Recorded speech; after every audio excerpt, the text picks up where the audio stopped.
Hi friends, welcome to cine family 2. పడమటి Sandhyaragam serial heroine Soundarya Reddy ఈ సీరియల్లో రామలక్ష్మి క్యారెక్టర్లో చాలా అద్భుతంగా నటిస్తూ మంచి పేరును, గుర్తింపును సంపాదించుకుంది. రామలక్ష్మికి తెలుగులో ఇదే మొదటి సీరియల్. రామలక్ష్మి ఈ సీరియల్లోనే కాకుండా తమిళ సీరియల్లో కూడా నటిస్తూ బిజీగా ఉంటుంది. అయితే తన ప్రతి లేటెస్ట్ అప్డేట్స్ని ఎప్పటికప్పుడు తన ఇన్స్టాగ్రామ్లో షేర్ చేస్తూ ఉంటుంది.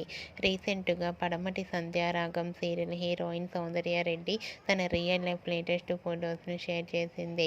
ఆ ఫొటోస్లో రామలక్ష్మి చాలా క్యూట్గా, ముద్దుగా, చాలా హ్యాపీగా ఎంజాయ్ చేస్తూ కనిపించింది. ఆ ఫొటోస్ చూసిన వారంతా బ్యూటిఫుల్ అండ్ లవ్లీ ఏంజల్ అంటూ కామెంట్స్ పెడుతున్నారు. మీకు కూడా Ramalakshmi real life latest photos మీకు నచ్చినట్లయితే మీ అభిప్రాయాన్ని మీ కామెంట్ రూపంలో తెలియజేస్తూ లైక్ చేయండి, షేర్ చేయండి. మరిన్ని ఇంట్రెస్టింగ్ అండ్ లేటెస్ట్ అప్డేట్స్ కోసం మా సినీ ఫ్యామిలీ 2 ఛానల్ని సబ్స్క్రైబ్ చేసుకోండి.